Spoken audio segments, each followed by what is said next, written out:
isn't it? The fact that, making sure that his life's going to be as hard as possible. Kaiser one game so far, and even if the Rakan's available, it's just going to be an China blast off in the bot lane.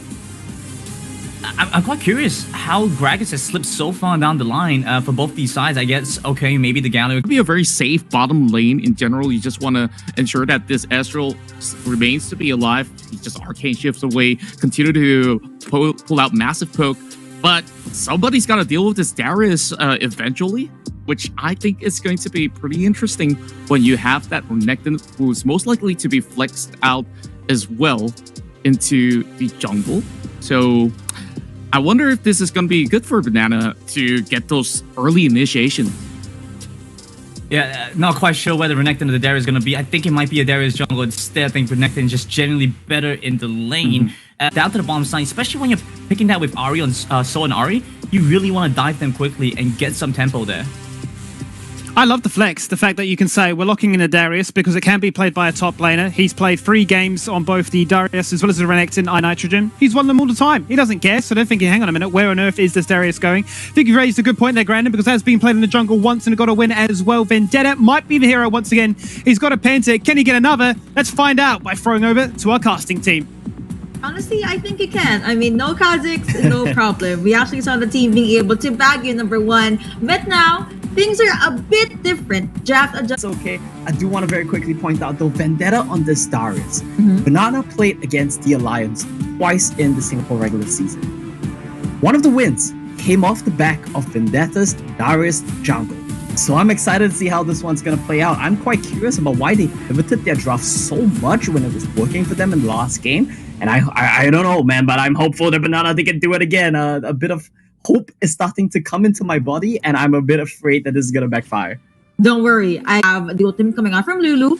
You also have charms for single target CCs. It just opens up a lot of openings. What? A lot of openings for Renekton and as well as Darius. Yeah, for sure. I mean, the Darius and Renekton are, like you mentioned, right, going to be trying to dive into the back line. And if we're talking about champions that can get pentakills, Darius is definitely at the top of that list. You stack up your stacks a little bit on the Galio, a little bit on the Olaf, who are trying to run into you. Darius as a champion is just really good at dealing with champions that come into you. Initially, if you have an Olaf, which you still have in game #2, you would want to have a Lulu or a Nami in your team. And with that, QWQ, they finally picked up Nami. Yeah, that's one of the reasons why I'm so curious about the draft adaptations. I think everything Banana did in last game was correct. They snatched away the Nami to not allow the Olaf Nami combo. This time around, they give it over. Fine, they pick up Lulu for themselves. But why do you have to give these picks over? I feel like what you were doing was correct. Why change everything, right? I don't want to doubt them too early on, as we're going to see a bit of a fight here, I think. Maybe. I mean, they're pretty much happy with getting that lead. Yeah, and that's going to be a lead for Houghton as well, with the solo Bolo on iNitrogen in the Baron lane, with the Ignite and the Flash both being expanded. And maybe I'm the jinx here. Maybe when I start cheering for Banana, things start to backfire a little bit. Caster's Curse right there. Orb will be thrown out. But looks like, of course, Jackie will be able to survey his way out of there. Now you have a 3-man unit in the mid lane. Team Banana is now running the 1-3-1 composition. Tails getting caught, right? He had his flash available, wasn't able to use it, and he got caught by the bubble, gets taken down, and Banana were not able to respond because the solo kill in the Baron lane as well means that QWQ, I think they're off to a good start here. Yeah, in that moment, Banana was like, yep, sacrificial lamb, goodbye ADC. Oh, yeah. And that's a very good kill. I mean, you get to shut down the possible main damage dealer for Team Banana at the late game. But we say that, right? But I think that regardless of what the draft is, the main damage dealer is always going to be Vendetta. That's kind of just what I expect. Yes, I have to agree with that. I actually got caught off guard there when you said 6,000. Like, wait, is my screen deceiving me? But yeah, with all that said and done, the first main objectives will be up in 23 seconds. Your Herald and the Drake. But with that... It's fine. Black and just goes for the 1v1 power of the Blade of the Wants to bank on that damage. The apprehend will not come through. Vendetta in the middle of everything. Beautiful killer instinct in. Hero's Entrance will be there right on time. Todd's connecting onto thing. Tidal Wave will be sent out as well. With that, the bubble connects onto no one. QWQ being able to separate Team Banana. And with that, they win the trade with 1-2. And that's the problem that we were talking about. Whole team is always going to get here first because he has wave prio, because he resets first. As he's out of that, he gets there first. Banana overchase, they're way too deep, and they get punished. QWQ is listening to us. Somewhere out there in the world, they knew, okay, Omo and Yuko said, we need Hoten to ramp up. Let's do that in game number 2. And we're seeing it right now. Out of 4 kills this 5 minutes in, 3 actually came from Riven. And with that, they're going to have their hands on this Reparo. Yeah, and I do like what QWQ are doing on the map as well. They won the fight at the bot side, but they opted not to go for Dragon. They followed Banana around the map and said, we're not going to let you guys take Girl down and push QWQ back, which they were able to do so because, I mean, you don't have a Baron laner that can go wherever he wants, and his turret is actually vulnerable in the lane. Yeah, exactly, Yuko, and I think that this is a really good point. iNitrogen with the Blade of the Reaping manages to find a solo, and now he can put pressure on this turret. If he gets it, the gold lead is going to swing in his favor in the Baron lane. Charm connecting onto one Apprehend will come through as well. ANC, the first one to get taken down. Teleports coming through. Tidal Wave came out, but Team Banana will just focus on the champion in the middle of them. QWQ, look at the health bars. They're all blinking red. One hit away. Vendetta has to reset as well. He could have dunked them all. Luckily, the CC chain onto him was enough to keep his team alive. But look at what he just picked up. Proto Belt means that in the next fight, he's going to be able to dunk it easily. He catches the Ezreal as he tries to acid shift out as well. Gets the stack, hits the Olaf rather, gets the stack onto the Riven as well. And look at the CC chain from Jackie. Stops him from being able to dunk. He keeps his team alive. He sacrificed. And they have their eyes on this mid lane turret. Yeah, they want to try to siege this. I don't think that's a good idea. It's going to be a bit hard for the champions to siege. 1v2.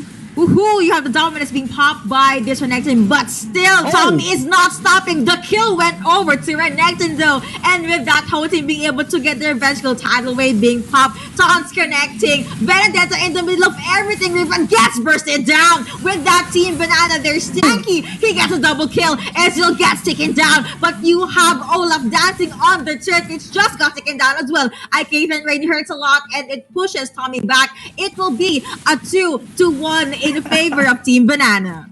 So clutch right there. iNitrogen barely got his first kill off. He managed to spin and pick up 2 kills. Gonna come over, but I think it's really good for him as well. He's gonna be very helpful in how Banana as a team functions, right?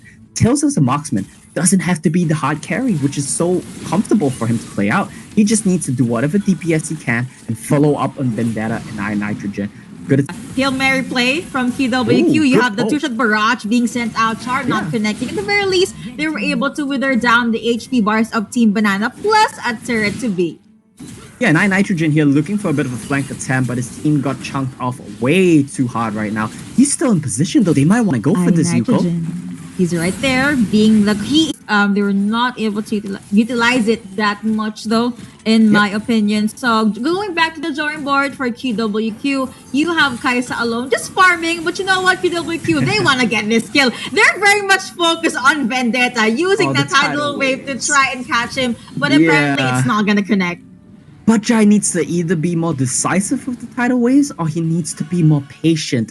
He's kind of at a weird in-between where it's too late to do anything and it's not early enough. Soldo eating a bit of poke. Redemption will be used. You also have a good Arcane Shift there from Ezreal. Oof, that damage though. Better ADC in that fight. Cole wanted more. He was out, but he used the acid shift to go back in a very iffy situation. And all that happened, the fight went in the favor of Banana without Darius getting the reset. Imagine another fight like that. That is true, but apparently he dove in a bit too deep and his teammate was just not there. It was a good try though, to be fair. But if you look at how this fight plays out, it's just because QWQ, they dive too deep. Cool, good attempt, right? He assassinates the Ahri. He kind of puts himself in a weird situation though. He didn't, okay, I know what happened. He misused it.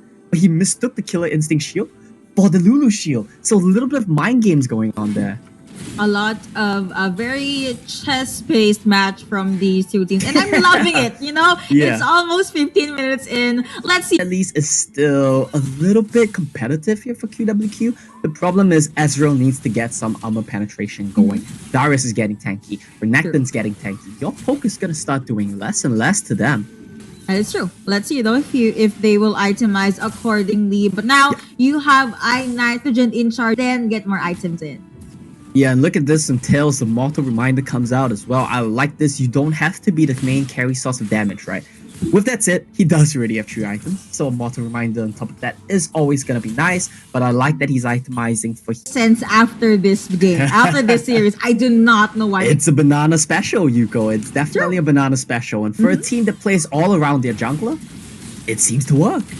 And things be going over to Galio with the jump. Darius still gets taken down, but now you have Cool in the middle of everything. A double kill for Kaisa, a triple kill at that. Make that a quadra for this champion. Queen of the late game and a shutdown for the champions of QWQ. With that, they will storm into the base of their opponents.